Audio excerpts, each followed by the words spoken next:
हरे राम राम राम हरे हरे हरे कृष्ण कृष्ण कृष्ण हरे हरे हर हर नमः पार्वती पतये. சுந்தரர் அப்படிங்கிறவர் பரமேஸ்வரனுடையவே அம்சம். அவரும் ஒரு நாயனார் தானே. சமயக்குறவர்கள் நால்வர்கள் அப்படின்னு சொல்லுவார். அந்த நால்வர்களில் வருஷ கிரமத்தை இந்த சம்பிரதாயத்திலேயே ஏற்படுத்தியிருக்கிறார். ஞானத்தை கொண்டு தான். என்னதான் ஞான சம்பந்தன் குழந்தையாக இருந்த போதிலும் ஞானத்தில் பெரியவருங்கிறதுனால அவர் முதல்ல வச்சு வயசில் 81 வயசு வரைக்கும் கிட்டத்தட்ட இருந்தார். திருநாவுக்கரசருங்கிறதுனால திருநாவுக்கரசர், அதுக்கடுத்து சுந்தரர், அதுக்கடுத்து தான் மாணிக்க வாசகர் அப்படின்னு சமயக்குறவர்கள் நால்வர்கள். இந்த சுந்தரர் சாட்சாத் பரமேஸ்வரனுடையவே அம்சம். எல்லாருமே அம்சம்தான். இருந்தாலும் ஒரு சமயம் பரமேஸ்வரன் எப்பயும் அலங்காரமே பண்ணிக்க மாட்டார். எப்பயாவது தான் ஏதாவது ஒரு உற்சவம்னா தான் அலங்காரம். கல்யாணம்னா தான் பார்வதி கல்யாணம்னா தான் அலங்காரம் பண்ணிப்பார். ஒரு நாள் அப்படி அலங்காரம் பண்ணிட்டு கண்ணாடி முன்னாடி போய் நின்னாரா. இப்படி நின்னதும் தன் அழகை கண்டு தானே சொக்கி போயிட்டா. விஸ்மாபடம் ஸ்வஸ்ய சௌபகர்தேகே பரம்பதம் பூஷண பூஷணாங்கம்னு பாகவதன் சொல்கிறது. கிருஷ்ண விஷயமாக சொல்கிறோம். இப்படி போய் சொக்கினாரோ இல்லையோ, அந்த சொக்கடாதனையே சொக்க வச்சுடுத்து இல்லையோ, அந்த கண்ணாடியில் தெரிகிற ரூபம், அந்த உருவத்தை பார்த்து வாழ்னார். கண்ணாடியிலேருந்து வந்துருத்துனாது. அப்படி வருவான்னு அவர் கூப்பிட்டா எதுவும்.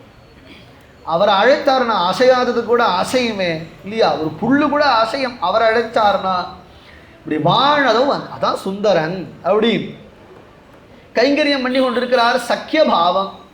பரமேஸ்வரனிடத்துல அவருக்கு என் தோழன் அப்படின்னு, அவருக்கு தம்பிரான் தோழர் தம்பிரான் தோழர் அப்படின்னு தான் அழைப்பா இந்த சுந்தரரையே. இவர் ஏன்னா பரமேஸ்வரன் எனக்கு நண்பன், பரமேஸ்வரன் எனக்கு நண்பன் பார். அவரும் நண்பன் மாதிரி பழகுவார். அதனால் அப்படி தான் அழைப்பார்.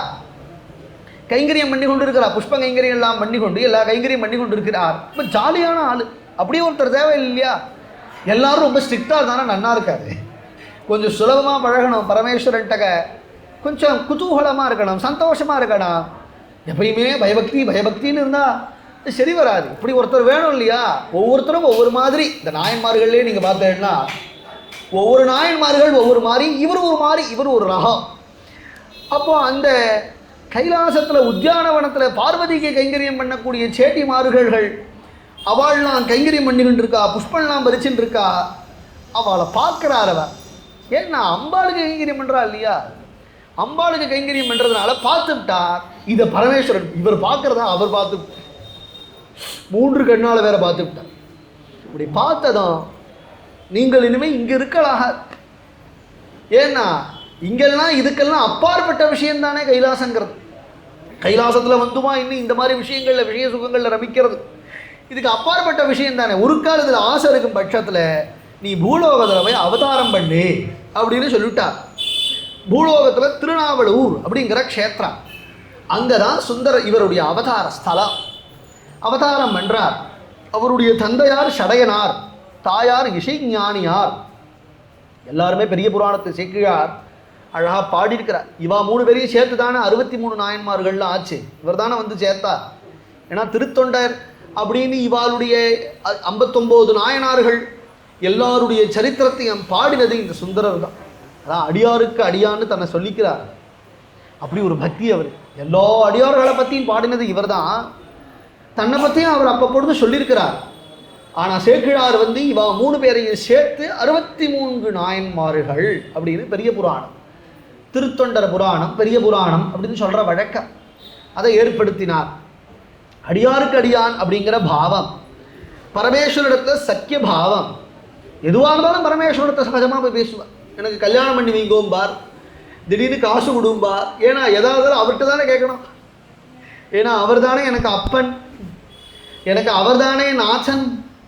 ஏன்னா இல்லைன்னா சிவனடியார் பூரா எல்லாரும் கஷ்டப்பட்டா பிள்ளை எழுந்து கஷ்டப்பட்டா, மனைவி எழுந்து கஷ்டப்பட்டா, அதை எழுந்து இப்படியே கதை. நாயன்மார்கள் கதையெல்லாம் கஷ்டப்பட்டா. ஒருத்தர் கதையாவது சந்தோஷமாக இருந்தான்னு இருக்கப்படாதா. யோகக்ஷேமம் வகாம்பியம். சிவபக்தாலாம் யாருமே கஷ்டப்பட சௌக்கியமாக இருக்க மாட்டாளா என்ன. ஒருத்தராவது சௌக்கியமாக இருக்கணுமேன்னு பரமேஸ்வரன் சங்கல்பிச்சாரோ என்னவோ. இவர் கேட்குறதெல்லாம் செய்கிறார். பொண்ணு பார்க்கணும், நான் பொண்ணு பார்க்குறாரு, கல்யாணம் பண்ணணும், கல்யாணம் பண்ணி வைக்கிறார், பணம் கேட்டா பணம் கொடுக்குறார், எல்லா சௌக்கியத்தையும் இவருக்கு பண்ணி வைக்கிறார். இவர் 4 பேரையும் பொழுதும் மண்டபமாக வளர்கிறார். இவருக்கு தகுந்த வயசு வந்ததும் இவருக்கு கல்யாணம் பண்ணிக்கணும் அப்படின்னு ஆசை வந்துடுத்து. ஷடங்கவி சிவாச்சாரியார் அப்படிங்கிறவருடைய மகள், அந்த மகளை கல்யாணம் பண்ணிக்கணும் அப்படின்னு ஏற்பாடெல்லாம் பண்ணி பெரிய பந்தகால்லாம் அனுட்டு பெரிய கல்யாணம்னா பெரிய கல்யாணம் பெருசாக ஏற்பாடு பண்ணி கல்யாண மண்டபத்தில் ஏறி உட்காந்துருக்கும் பொழுது வந்தாரே பார்க்கணும் ஒரு கிழவர். அங்கிருந்து வந்து ஒரு ஓலையை நீட்டி, என்னையா கல்யாணம் பண்ணுற நீ பாட்டுக்கு கல்யாணம் என்ன கேட்காம உன்னையா கேட்கணும், நீ யாரையா நான் யாரா, இந்த கல்யாணம் பண்ணி கொடுக்குறியே இந்த பையன் இவன் எனக்கு அடிமை. வந்துட்டே பார்க்கணும். சுந்தரருக்கு கோபம் எழுந்த, யாரையா பார்த்து அடிமைங்கிற, பித்தா என்ன பார்த்து அடிமைங்கிறிய, பித்து நீதாயா பித்து பெய்கிறார். அந்த கிழவரை சிரிக்கிறார். அடிமைங்கிற என்ன பிரமாணம், பிரமாணம் இருக்கா அவங்ககிட்ட, பத்திரம் இருக்கா, இருக்கு, எங்க இருக்கு, இந்த ஓலை காட்டு, இந்த புடி ஓலை, இந்த ஓலையை காட்டு. காட்டினா பரம்பரை பரம்பரையா பரம்பரை பரம்பரையா இந்த பரம்பரை அடிமை அப்படின்னு எழுதியிருக்கு. ஓஹோ அப்படியா செய்தி, தரத்தரன்னு 4 ரூபாய் கிழிச்சு எரிச்சு, இப்போ என்ன வச்சிருக்க அப்படின்னார். சுந்தரம் கிழிச்சு எரிஞ்சுட்டார். ஒரு கிழிச்சுருந்தா என்ன பண்ணுறது, கிழிச்சு எரிஞ்சுட்டார். கிழிச்சு எரிஞ்சுதான், நீ இப்படி பண்ணுவேன்னு எனக்கு நன்னா தெரியும், அதனால என்ன பண்ணியிருக்க, அதனால உன்னிடத்துல நான் நகலை கொடுத்துட்டு அசலை ஒழிச்சு வச்சிருக்கேன். அசலை வேற வச்சிருக்கேன், எங்கே வச்சிருக்கேன், அப்பயே ஜெராக்ஸ் காப்பிலாம் போட்டு வந்திருக்கார். 2000 வருஷம் முன்னாடி எங்கேங்கிறா எழுதிட்டு வந்திருக்கிறார் ஓலைச்சுவடியில். நான் அசல் என்னிடத்துல இருக்கு, எங்கே இருக்கு, வா என்னோட வா, திருவெண்ணநல்லூருக்கு வா, வரட்டுமா, வா போகலாம், எல்லாரும் வா, எல்லாரையும் அடிச்சிருக்கும். திருவெண்ணநல்லூருக்கு அழைச்சின்னு வந்துவிட்டார். அழைச்சின்னு வந்து உள்ளே வந்தால் அசல் வச்சிருக்கிறாருன்னா, அசல் வச்சிருக்கிறார், ஒத்துனுட்டார். உடனே சிவாச்சாரியர்னு சொன்னார், அடிமைக்கு என் பொண்ணை நான் தரதா இல்லை, கல்யாணம்னு நடக்கிறதே கஷ்டம், பொண்ணு கிடைக்கிறதே கஷ்டம், பொண்ணு கிடைக்கிறதே 35 வயசு ஆயிடுறது, அப்புறம் கல்யாணம்னு ஏற்பாடு பண்ண சுபஸ்ய சீக்கிரங்கிற 6 மாதத்தில் கல்யாணம்னு ஏற்பாடு பண்ண அதுலேயும் ஏதாவது தடங்கள் வந்துடுறது, அப்படியே நடந்து கல்யாணம் அப்படின்னு ஏற்பாடு பண்ணி கல்யாண மண்டபத்தில் ஏறி தாலி கட்டுற பரியந்தம் எதுவும் சாஸ்வதம் இல்லை. தாலி கட்டினதுக்கப்புறமா இன்னைக்கு சாஸ்வதம் இல்லைன்னு இருக்குது, அது வேற விஷயம். எதுவும் சாஸ்வதம் இல்லைங்கும் பொழுது இவர் சிவபக்தர் மனக்கட்டு இந்த கழவருக்கு என்ன மொடப்பு, கல்யாண ஏற்பாடு பண்ணவரை வந்து கல்யாணத்தை தடுத்து நிறுத்தி நீ அடிமேனை அழைச்சிட்டு போயிட்டார்னா, இவரும் அடிமை, நான் உனக்கு அடிமேன். வந்தவர் எங்கே போனார்னா நேராக பரமேஸ்வரனோடு சன்னதிக்குள்ள போய் மறைஞ்சு. அப்போதான் புரிஞ்சுது தனதாட்கொண்டாரே, அப்போதான் பித்தான்னு சொல்லிவிட்டோமே, சர்வேஸ்வரனை பித்தான்னு சொல்லிவிட்டோமே. பித்தா பிரைசூடி பெருமானே அருளாலா தான் ஆரம்பம். பித்தான்னு ஒரு பாட்டா, பரமேஸ்வரனை பிதான்னு கூட்டா பரவாயில்ல.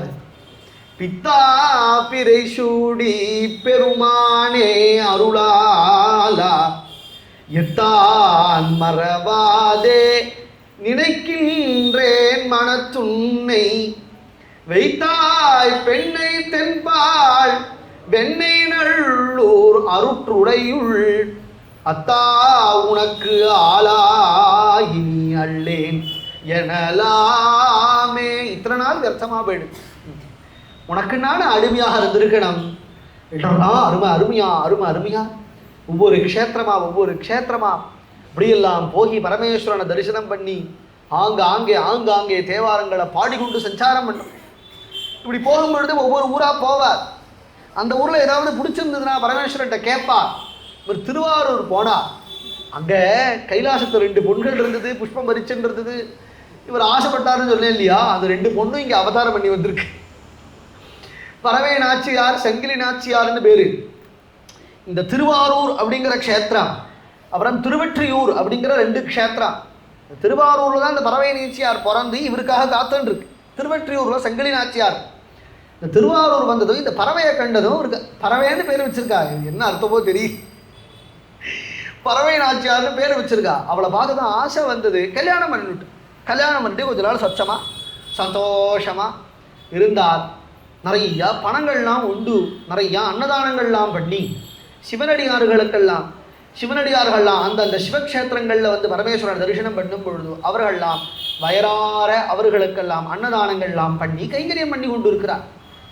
மறுபடியும் ஒவ்வொரு ஊராக கிளம்புறார். திருவெற்றியூருக்கு வந்தார். சங்கிலியை பார்த்தா அது சிவன் கோவிலுக்கு வருது, புஷ்பம் பறிக்கிறது, சிவனுக்கு அர்ச்சனை பண்ணுறது, பிரதட்சணம் பண்ணுறது, இதெல்லாம் பார்த்து தான் அட்டே ரொம்ப அழகாக இருக்காளே, சொக்கா இருக்காளே அப்படின்னு தோணிச்சு. அந்த காலத்துலேயே அதெல்லாம் புரட்சி பண்ணியிருக்கா. நேராக பரமேஸ்வரன்ட்ட போனார். அவளை பார்த்தா எனக்கு ஆசையாக இருக்கு, நீங்கள் தான் சம்பந்தம் பேசணும்.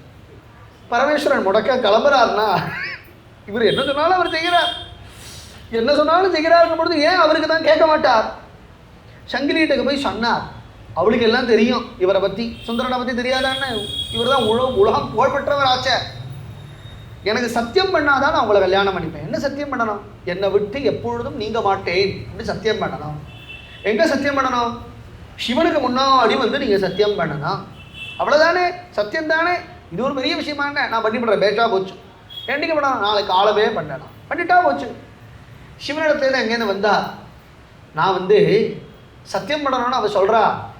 நான் சத்தியம் பண்ணுறேன், ஆனால் நீங்கள் இங்கே இருக்காதீங்க. என்ன கோவில் இல்லாமல் எங்கே இருக்குது? நீங்கள் நான் சத்தியம் பண்ணுற வரைக்கும் அந்த மகிழ மரத்தடியில் போய் உட்காச்சு. ஏன்னா அப்படின்னா அப்புறம் நான் சத்தியம் பண்ணேன், அப்புறம் நான் சத்தியத்தை மீறுவேன், அப்புறம் அந்த தர்ம சங்கடத்துக்கு நீங்கள் ஆளாது. அப்புறம் சிவனடியார் சத்தியம் பண்ணால் பேச்ச மீறிட்டான், சிவனுக்கு நேராக சத்தியம் பண்ணால் பேச்ச மீறிட்டான், அவரையும் இவனுக்கு துணை போயிட்டாரோ உங்களுக்கும் கெட்ட பேர் வரும், எனக்கும் கெட்ட பேர், உங்களுக்கும் கெட்ட பேர். அதனால் நான் பேசாமல் அந்த ஓரமாக போய் மரத்தடியில் சித்தனையாக ஒரு 10 நிமிஷம் நான் சத்தியம் பண்ணுற வரைக்கும் உட்காருங்கோ, அப்புறம் நீங்கள் கோவிலுக்கு வந்துடுங்கோ. பரமேஸ்வரனா கிணத்த சத்தையாக சரிங்கிறார் சிவனும். உடனே மறுநாள் காலமே எல்லாம் ஊரெல்லாம் குட்டி சத்தியம் பண்ணணும் அப்படின்னதும் சிவன் கோவிலுக்கு வந்தது. சத்தியம் பண்ணலாமானதும் உடனே சங்கிலி சிவன் கோவிலில் வந்து சிவனுக்கு நேராக சத்தியம் பண்ணணுங்கிறது இல்லை, இந்த மரத்தடியிலே வந்து சத்தியம் மரத்தடியிலே வந்து இல்லை வேண்டாம் வேண்டாம் இங்கேயே பண்ணி விடுவோம். சிவனுக்கு நேராக தானே நீ சொன்ன, சிவனுக்கு நேராக தானே எனக்கு எல்லாம் தெரியும், நீங்கள் வாங்கும் மரத்தடிக்கே வாங்க, மகிழ மரத்தடிக்கே வாங்கோ. மகிழ மரத்தடிக்கே வாங்கினதும் சத்தியம் வாங்கிவிட்டா. இவருக்கு என்ன பண்ணுறதுன்னு தெரியல. அவர் சங்கிலியை பார்த்தா ஆசையாகவும் இருக்கு, சத்தியமும் பண்ண முடியல. சர்வேஸ்வரா எல்லாம் உன் தலையில் போட்டேன் பாரதேன்னா சத்தியம் ஒன்றை விட்டு நகர மாட்டேன் அப்படின்னு சத்தியம் பண்ணி கொடுத்து விட்டார். கல்யாணம் ஆயிடுத்து. கல்யாணம் ஆச்சோ இல்லையோ சொச்ச நாள் கொஞ்ச நாள் இருந்தா. அதுக்கப்புறம் உடனே வாட ஆரம்பிச்சுட்டார், தவிச்சு போயிட்டார். ஏன்னா பறவையே நீ என்ன பண்ணுறையோ, பறவையே நீ பறந்து போயிட்டியே, நீ என்ன பண்ணுற அப்படின்னு அவ மேலே தவிப்பு வந்துடுத்து. கிளம்பிட்டார், சத்தியத்தை மீறிவிட்டார் இல்லையா. திடீர்னு அவருக்கு கண் கோளாறு ஏற்பட்டுடுத்து. அப்புறம் சச்சா அந்தந்த க்ஷேத்திரம் போக போக ஒரு கண்ணு தெரிய ஆரம்பிச்சுட்டு அப்புறம் 2 கண்ணு தெரியும். சரித்திரங்கள் போகிறது. பரமேஸ்வரன்ட்ட போய் எதா இருந்தாலும் கேட்பா. இருந்தாலும் இத்தனை நாள் கழித்து வரும்பொழுது வெறும் கையை வீசின்னு போனான்னா வெறும் கையை வீசின்னு வரேன்னு கேட்போம். அதனால் விருத்தாதலத்துக்கு வந்தார். விருத்தாதலத்துக்கு வந்ததும் பரமேஸ்வரத்தில் 12,000 பொற்காசுகளை கேட்டார். பரமேஸ்வரன் உடனே கொடுத்துட்டார். ஏன்னா இவருக்கு ஒரு ராஜாவும் உண்டு. ஒரு ராஜா இவருக்கு நண்பன். இந்த சுந்தரநாயனாருக்கு ஒரு ராஜா நண்பன். ராஜா இவரை பார்த்தா நிறைய பொற்காசுகள்லாம் கொடுத்தான். இந்த பொற்காசுகள்லாம் எடுத்துகிட்டு வர வழியில் பரமேஸ்வரனை பூதகணங்களை அனுப்பி திருடின்னு போயிட்டான். இவருக்கு ஏற்கனவே ஒரு எக்ஸ்பீரியன்ஸ் இருக்கு. கொண்டு போய் வச்சுருட்டார் பரமேஸ்வரன். அதனால் இப்போ பரமேஸ்வரன் போய் கேட்டார், 12,000 பொற்காசுகளை இந்தா கொடுத்தோம்னா. என்கிட்ட இங்கே கொடுக்காதீங்க, பின்ன நான் இங்கே கேட்பேன், அதுக்கப்புறம் எனக்கு நான் திருவாரூருக்கு போவேன், எனக்கு அங்கே வரும்படியாக பண்ணுங்க. இருக்குது இந்த நாள்லனா நம்ம பேங்க்கில் இங்கே பணம் போட்டு நம்ம எந்த ஊர் போனாலும் ஒரு கார்டை வச்சு பணம் எடுத்துக்கலாம். அந்த நாளில் இவர் பாருங்க எவ்வளவு சாமர்த்தியம். விருத்தாதலத்தில் இருக்கிற பரமேஸ்வரட்டக பணத்தை வாங்கிட்டு அந்த பணத்தை திருவாரூருக்கு நான் போனதும் டிரான்ஸ்ஃபர் பண்ணிவிடுங்க. நான் அங்கே போனதும் எனக்கு அங்கே பணம் வரணும். நான் அங்கே கமலாலயத்துக்கு போனதும் அங்கே இருக்கக்கூடிய அந்த குளத்தில் நான் இப்படி ஸ்நானம் பண்ணி ஹர ஹர ஹர ஹராமே என் கையில் எல்லா காசும் வரணும். பரமேஸ்வரன் எல்லாம் வருங்கிறார், எல்லாம் வருங்கிறார். அது மாதிரி ஆற்றுக்கு வந்தார், பறவை இருந்தார், இவரை அழைச்சா, அது மாதிரி ஸ்நானம் பண்ணார், காசுகள்லாம் கிடச்சிது, தான தர்மங்கள்லாம் பண்ணார். இருந்தாலும் என்னைக்கா ஒரு நாள் மாட்டின்னு தானே ஆனோம். இவளுக்கு தெரியாதுன்னு நினச்சிட்டு இருக்கா. புதுசாக கல்யாணம் பண்ணிட்டு வந்திருக்கிறார் இல்லையா சங்கிலியே, தெரியாது. இவளுக்கு தெரிஞ்சா 2ஆம் போயிடும் வீடு அப்படிங்கிறதுனால பரமேஸ்வரனை தூது அனுப்புகிறாராம். பரமேஸ்வரன் தூது போகிறாருங்கிறார். முதல்ல தூது போனார், கிழவரா தூது போனார். பறவை திரும்ப அனுப்பிச்சுட்டார். இன்னும் அவருக்கு என்ன வக்காலத்து, உன்னையும் உள்ள விட மாட்டேன், அவரையும் உள்ள விட மாட்டேன், வந்தா தெரியும் செய்தி போட்டு துரத்தி. பரமேஸ்வரன் அங்கிறது வந்து சொன்னார், என்னையும் துரத்தி விட்டாப்பா, உன்னை துரத்தி நான் மாதிரி என்ன கிழமை மாதிரி போனால் துரத்து தான் துரத்துவா, என்ன எப்படி போனோம், விருத்தகிரிநாதனா போங்கோ, பரமேஸ்வரனா போங்கோ. இப்படி போகும்பொழுது பறவை ஆத்து வாசப்படி, சின்ன வாசப்படியா இப்படி குனிஞ்சு போறார். சர்வ வேதங்களும் எந்த பரமேஸ்வரனுடைய பாத தூளியில சிரசா வகிக்கிறதோ அந்த சர்வேஸ்வரன் ஜட்டாமண்டலதாரி சந்திரமௌலீஸ்வரன் தலை குனிஞ்சு உள்ள போய் அவ 2 பேரையும் சேர்த்து வைக்கிறார். இதெல்லாம் ஏன் பண்றார் அப்படின்னா அது அவரையே சொல்றார். ஏதாதிருந்து அறியேன் இமையேள் தனி நாயகனேயே, முத்தாய் உலகுக்கெல்லாம் முதுகுன்றம் அமர்ந்தவனே, பூத்தாரும் குழலாள் பறவை இவள் தன் முகப்பே, கூத்தால் தந்தருளாய் கொடியே இத்தளம் கெடவே. இதை ஏன் பரமேஸ்வரன் அப்படி செய்கிறார்னா, ஏத்தாது இருந்த அறியே. ஏத்தாது அப்படின்னா பஞ்சாட்சரம். ஒரு பொழுதும் சுந்தரன் பஞ்சாட்சரம் ஜெபிக்காம இருந்ததில்லை. நமசிவாய நமசிவாய நமசிவாய. பரமேஸ்வரனை வசம் பண்றதுக்கு ஒரு மந்திரம் உண்டுன்னா இதான் அந்த மந்திரம். அந்த மந்திரம் ஏத்தாது இருந்து அறியேன். இதை தவிர எனக்கு வேற எதுவும் தெரியாது. நமசிவாயங்கிற மகாமந்திரத்தை தவிர எனக்கு வேற எதுவும் தெரியாது. உலகுக்கெல்லாம் சர்வலோகத்திலும் நீதானே ஆதி சர்வேஸ்வரா. முதுகுன்றம், அவர் முதுகுன்றம்னா விருத்தகிரி, விருத்தாச்சலம்னு சொல்றோம் இல்லையா, அந்த விருத்தாச்சலம் அப்படிங்கிற அந்த உயர்ந்த மலையில அமர்ந்திருக்கக்கூடிய சர்வேஸ்வரா, உன் கடாட்சம் கூட எனக்கு வேண்டாம். இப்படி சொல்லுவாளா என்ன? உன் கடாட்சம் வேணாம், உன் கடாட்சம் எனக்கு வேணாம் அப்படி தானே சொல்லணும். பூத்தாரும் குழலாள் பறவை. அவ அந்த பறவை என்ன அழகா இருப்பா தெரியுமோ? அவள் அழகா தலையை பின்னி அதை உச்சி கொண்ட போட்டு அதுல மல்லி புஷ்பத்தை சுத்திண்டு நெற்றி நிறையா அவ திருநீர் இட்டுண்டு குங்குமங்கள்லாம் இட்டுண்டு கண்ணுல மையெல்லாம் இட்டுண்டு அவ ஒரு பார்வை பார்த்தா அந்த கடாட்சம் எனக்கு போறோம், உன் கடாட்சம் எனக்கு வேண்டாம். பறவை இவள் தன்முகப்பே. அவனுடைய கடாட்சம் தான் எனக்கு வேணும். அவ கடாட்சம் எனக்கு பண்றா மாதிரி நீ எனக்கு கிருப பண்ணு. நான் ஒரு அசத்தாச்சே, நான் ஒத்துக்கிறார் கொடியேன், அதெல்லாம் ஒத்துக்கிறார். நான் ஒரு அசத்து, ஒரு இடத்துல வந்து எனக்கு என்ன கேட்கணும், என் பொண்டாட்டி என்ன பார்க்கணும்னு பொண்டாட்டி பார்க்கணுங்கிறதுக்கு பரமேஸ்வரன் போய் பிரார்த்தனை பண்ணுவாளா என்ன? அவ்வளவு பிரார்த்தனை பண்ணாலும் நீ அதை செய்கிறியே. நான் கொடியே, கூத்தா தந்தருளாய், எனக்கு அதை அருள் பண்ணு. என் ஆத்துக்காரி என்னை ஏற்றுக்கடா, பறவை என்னை ஏற்றுக்கணும், எனக்கு அருள் பண்ணு அப்படிலாம் பாடுறார் பரமேஸ்வரன். எல்லாம் செய்கிறார்னா இவருக்கு எல்லாம் செய்கிறார். ஏன் செய்கிறார்? ஏத்தாது. இதுதான் முக்கியம். சரித்திரம் இருக்கட்டும், நமக்கு சரித்திரம் இங்கே முக்கியம் இல்லை. நாயன்மார்கள் சரித்திரத்தை சொல்றதுக்கு நான் இங்கே வரலையே. அந்த நாயன்மார்களுடைய சரித்திரத்தில் இந்த பஞ்சாட்சரம் எப்படி ஒளிஞ்சிருக்கு. பஞ்சாட்சர மகிமை வேற எதை வச்சு சொல்றது? சிவநாம மகிமைகள்னு போட்டாச்சு டைட்டில். எதை வச்சு சிவநாம மகிமை சொல்றது? தேவாரத்தை தள்ளி விட்டு சொல்லலாமா என்ன? சிவநாம மகிமையே தேவாரத்தால் தான். இவா நாயன்மார்களுடைய வசனத்தை கொண்டு இதுவும் ஒவ்வொரு நாயன்மார்களும் எப்படி பஞ்சாட்சர மகிமையை சொல்றான்னு எடுத்தா 3 நாள் போராது, 300 நாள் ஆனாலும் போராது. தேவாரம் பூரா எடுத்து பாருங்கள, திருவாசகம் பூரா எடுத்து பாருங்க, எதை எடுத்து பார்த்தாலும் பஞ்சாட்சர மகிமை அதுல ஒளிஞ்சிருக்கு.